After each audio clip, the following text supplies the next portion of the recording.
បងប្អូនដែលមានបញ្ហាទឹកនោមផ្អែមអនុវត្តវិធីសាស្ត្រនេះគឺអត់អស់លុយសូម្បីតែ100ហើយជួយទៅដល់សុខភាពបងប្អូនទៀតបងប្អូនប្រហែលឆ្ងល់ហើយថាវិធីសាស្ត្រគេចេះណែនាំផ្ដេសផ្ដាស់ប៉ះពាល់ដល់សុខភាពខ្ញុំទៅគិតមិននេះបងប្អូនខ្ញុំលើកការស្រាវជ្រាវមួយមកបង្ហាញបងប្អូនសិនមុននឹងខ្ញុំនិយាយវិធីសាស្ត្រហ្នឹងការស្រាវជ្រាវមួយនេះបងប្អូនឆ្នាំ2018តែប៉ិតមិនមានតែមួយហ្នឹងគឺមានច្រើនខ្លាំងមែនតើគេសិក្សាទៅលើមនុស្សផ្ទាល់ទៅលើបុរស3នាក់ដែលគាត់មានបញ្ហាទឹកនោមផ្អែមហើយបន្ទាប់ពីពួកគាត់បានអនុវត្តហើយគាត់ទទួលបានប្រសិទ្ធភាពអ្នកខ្លះបន្ថយថ្នាំរហូតដល់ 75% មកបុរស3នាក់ហ្នឹងគឺបុរសទី1គាត់មានអាយុ40ឆ្នាំគាត់មានទឹកនោមផ្អែមរយៈពេល20ឆ្នាំហើយគាត់មានបញ្ហាឡើងសម្ពាធឈាមហើយឡើងកូលេស្តេរ៉ុលហើយរាល់ថ្ងៃហ្នឹងគាត់ញ៉ាំថ្នាំច្រើនមែនតើដូចជា insulin glargine 58 unit មុនពេលចូលគេង insulin aspart 22 unit 2ដងក្នុងមួយថ្ងៃហើយប្រភេទថ្នាំកាណា glyphosate 300 mg ក្នុងមួយថ្ងៃ metformin 1 ក្រាម2ដងក្នុងមួយថ្ងៃបុរសទី2អាយុ52ឆ្នាំកើតទឹកនោមផ្អែម25ឆ្នាំឯងបងប្អូនហើយក៏មានឡើងសម្ពាធឈាមឡើងកូលេស្តេរ៉ុលដូចគ្នាបុរសទី2នេះក៏ធ្លាប់ខូចកលៀនដែរគាត់កលៀនគាត់មានបញ្ហាចឹងដោយសារគាត់ទឹកនោមផ្អែមយូរឆ្នាំពេក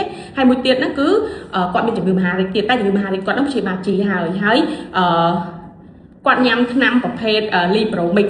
38 32 25 unit 2ដងក្នុងមួយថ្ងៃចំណែកបុរសទី3វិញគឺចាស់ជាងគេអាយុ67ឆ្នាំគាត់កើតទឹកនោមផ្អែមតែរយៈពេល10ឆ្នាំចុងក្រោយនេះទេគាត់មានបញ្ហាឡើងសម្ពាធឈាមហើយឡើងកូលេស្តេរ៉ុលដូចគ្នានិយាយទៅយើងកើតទឹកនោមផ្អែមរយៈពេលយូរគឺយើងមានបញ្ហាផ្សេងទៀតដូចជាឡើងសម្ពាធឈាមឡើងកូលេស្តេរ៉ុលបញ្ហាកលៀនណាហើយគាត់ញ៉ាំថ្នាំ metformin ហ្នឹង1ក្រាម2ដងក្នុងមួយថ្ងៃ insulin libromix ហ្នឹង25ទៅ30 unit ពេលព្រឹកយប់ឡើង20 unitបន្ទាប់ពីពួកគាត់ទាំង3នាក់បានអនុវត្តវិធីសាស្ត្រដែលអ្នកជំនាញបានណែនាំពួកគាត់ណាពួកគាត់ធ្វើការជាមួយអ្នកកន្លែងទីពិសោធន៍តែម្ដងគឺ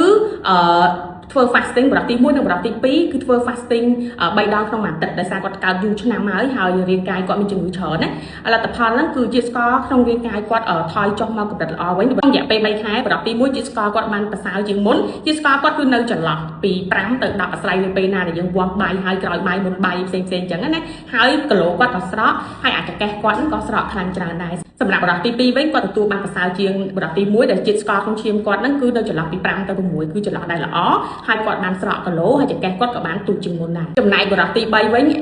ជាតិស្ករឬក៏ A1C គាត់បានល្អប្រសើរខ្លាំងមែនតើហើយគាត់បានកាត់បន្ថយថ្នាំហើយនឹង insulin រហូតដល់ 75% អញ្ចឹងមានន័យថាពីទម្លាប់ប្រើថ្នាំច្រើនដែលត្រូវដើម្បីទប់ទល់បន្ទាប់មកគឺបន្ថយថ្នាំ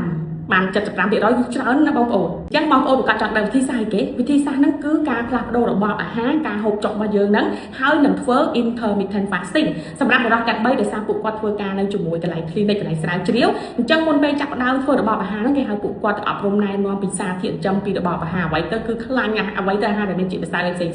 សម្រាប់បងប្អូនខ្ញុំមុននឹងចាប់ផ្ដើមធ្វើខ្ញុំ recommend ថាស្វែងយល់សិនអ្វីទៅរបបអាហារបែប low carb អ្វីទៅរបបអាហារបែប keto អ្វីទៅ